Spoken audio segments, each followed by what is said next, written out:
Assalamualaikum dan salam sejahtera. Selamat datang di channel Hero Malaya. Pada video kali ini sedikit berbeza daripada video-video yang lepas, kerana pada video kali ini admin akan menceritakan kisah yang sedikit seram. Kisah ini amat menarik untuk diceritakan dan kisah ini diceritakan oleh bekas tentera iaitu Major Muhammad Fitri. Saya akan menceritakan semula kisah yang diceritakan oleh beliau semasa melaksanakan operasi di Gubir selama 2 bulan di hutan. Pada hujung 1990-an, saya buat operasi Gubir selama 2 bulan di hutan. Platoon saya lebih kurang 30 orang diarahkan untuk ambil alih satu pos di sempadan Malaysia, Thailand. Pos itu terletak di atas bukit di tepi sebuah empangan di utara, namanya Empangan Ahning. Pos di situ ada beberapa pondok yang dibina dengan susunan batang kayu besar. Kami masuk operasi sebelum bulan puasa, jadi sah kami akan berpuasa dan raya dalam hutan. Sewaktu serah terima tugas, pegawai yang serah itu ada cerita pada saya bahawa mereka banyak kali diganggu oleh makhluk halus. Mereka ada yang kena tampar, ada kena campak dari tempat tidur, ada mimpi-mimpi yang menakutkan. Selepas platoon itu sudah serah kepada saya, mereka pun naik bot keluar dari kawasan itu. Seperti biasa, sebelum memulakan apa-apa, saya akan jalan keliling pos itu dan untuk lihat keadaan pos. Saya nampak banyak tulang babi hutan, tulang monyet, lotong, labi-labi di dalam tempat memasak yang ditinggalkan. Biasalah, mereka yang duduk sebelum ini ramai yang berbangsa Iban dan Dayak serta bukan agama Islam. Itu biasa. Saya ambil garam, saya bacakan beberapa ayat Al-Quran dan mentera yang saya tahu. Saya tabur garam itu di sekeliling pos itu.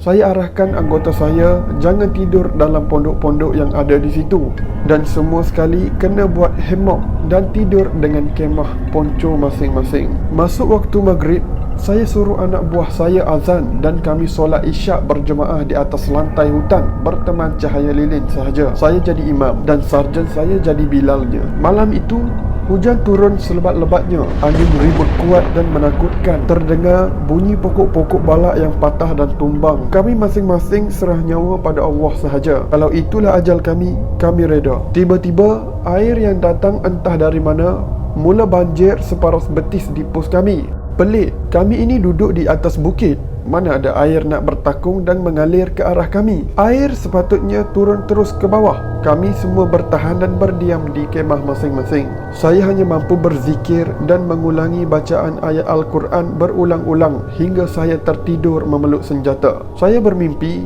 ada seorang lelaki tua memberi salam pada saya dan senyum pada saya. Esok paginya, hujan dah berhenti. Matahari naik. Kami semua terkejut. Semua tulang-tulang binatang semalam, semua pinggan, mangkuk dan periuk yang digunakan askar sebelum ini, semuanya telah hilang entah ke mana. Anak buah saya cakap, banjir semalam yang menghanyutkan dan cuci segalanya. Lebih mengejutkan, semua pondok-pondok yang lama ada di situ telah rosak ditiup angin dan dihempap dahan dan pokok balak. Alhamdulillah, nasib baik kami tak tidur dalam pondok-pondok itu. Kami semua selamat dari kesan hujan, banjir dan ribut semalam. Saya terus arahkan sarja saya untuk bakar semua pondok-pondok itu dan gotong royong bina surau kecil dengan menggunakan buluh. Saya dapat merasakan ada sesuatu yang tak kena di tempat itu. Dalam 3 hari, siaplah surau dari buluh yang kami bina. Tidak besar, cukuplah ada 5 saf dan tiap saf boleh isi 8 orang. Dinding ringkas, berlantaikan buluh dan hanya berbumbungkan daun hutan yang kami anyam. Dan setiap hari saya arahkan surau itu diazan pada waktu subuh, maghrib dan isyak, serta solat berjemaah pada yang tidak bertugas. Sambil buat kerja mengatur semula pos itu, kami tetap buat rondaan jalan kaki masuk jauh ke dalam hutan, di mana pagi pergi ronda, lewat petang balik semula ke tempat kami. Setelah 2 minggu di situ, masuk bulan puasa. Kami tahu kali ini giliran kami berpuasa dan raya dalam hutan. Yang menjadi hiburan kami hanyalah bungkusan makanan dan surat yang dihantar oleh isteri dan anak-anak. Itu pun hanya dapat setiap 2 minggu melalui helikopter ataupun bot tempur tentera. Ada yang masih bujang macam saya waktu itu hanya mampu pandang sahaja. Tapi rasa gelisah bila tengok korporal dan sarjan yang sudah tua baca surat dari isteri di tepi pokok dengan air mata. Dia baca surat itu setiap hari. Sebenarnya itulah indahnya rasa rindu pada keluarga untuk tentera waktu operasi di dalam hutan. Bila tiba bulan Ramadan, di malam Ramadan yang ketiga, ketika saya jadi imam solat tarawih di surau buluh kami, dengan cahaya hanya guna 2 pelita, tiba-tiba dengar saf-saf yang kosong di belakang dipijak-pijak oleh ramai orang dan ada bau wangi yang kuat.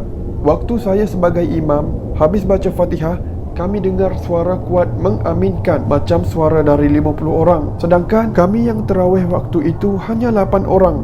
Saya cuba tenangkan hati dan teruskan solat. Waktu selepas solat dan beri salam pada 2 rakaat pertama itu, anak-anak buah saya semua nak lari keluar dari surau sebab rasa seram. Saya cakap, sudah, kita teruskan saja solat tarawih lagi 6 rakaat. Mereka saudara kita juga, sama-sama buat ibadah. Saya terus bangun dan teruskan jadi imam solat tarawih. Sepanjang tarawih sampai ke witir, begitulah keadaannya. Apabila saya beri salam sunat witir terakhir, bunyi sekali lagi lantai-lantai buluh itu seperti ramai orang keluar dari surau. Saya dan anak-anak buah teruskan dengan zikir dan doa. Lepas itu kami moreh dengan makan biskut askar yang keras, cicah air kopi. Semua tak bercakap sepatah pun tentang tadi.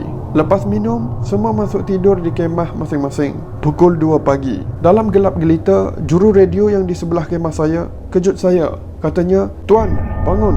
Ada benda tengah mengaji di surau kita." Memang jelas saya dengar suara satu lelaki sedang membaca Quran di surau kami. Bila saya menyuluh lampu suluh ke surau, tapi tak ada orang pula. Suara itu terus membaca hampir sejam lamanya. Lepas dia habis, tiba-tiba ada suara bisik di telinga saya.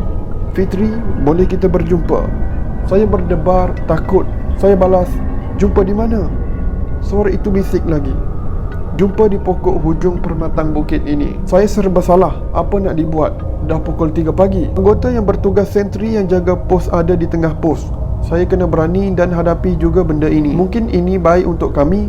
Itu dalam fikiran saya. Saya bawa senjata, pakai kasut, bawa lampu suluh dan mula berjalan keluar dari pos dan ke hujung permatang bukit yang jaraknya 200 meter dari tempat kami. Dalam hati risau dan hanya zikir yang mampu saya buat. Sampai di hujung permatang dekat satu pokok besar, tiba-tiba dengar "Assalamualaikum." Saya balas salam itu.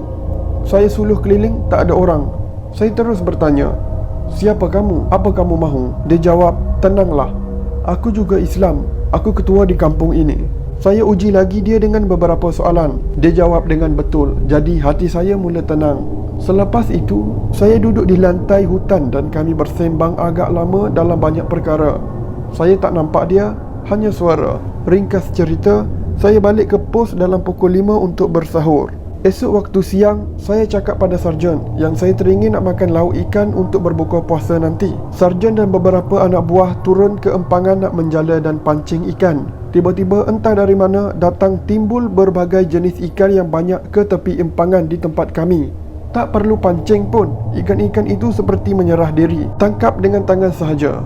Punyalah banyak dapat ikan segar pada hari itu. Pendek cerita, banyak perkara indah yang berlaku selepas saya jumpa ketua jin Islam itu, serta banyak kenangan sepanjang kami berpuasa dan beraya di hutan dalam operasi. Sewaktu nak serahkan operasi ke pasukan lain, hati saya sebab dan sayu kerana tiba masanya kami pulang ke kem. Saya berpesan sungguh-sungguh pada pegawai yang gantikan saya untuk jaga tempat itu selepas kami tiada. Tapi sayangnya, beberapa bulan selepas itu, saya dengar khabar yang tempat itu kembali diganggu dan jadi berterabur seperti dahulu. Surau yang kami bina pun sudah tidak digunakan, malah jadi stor tempat letak barang dan stor makanan pula.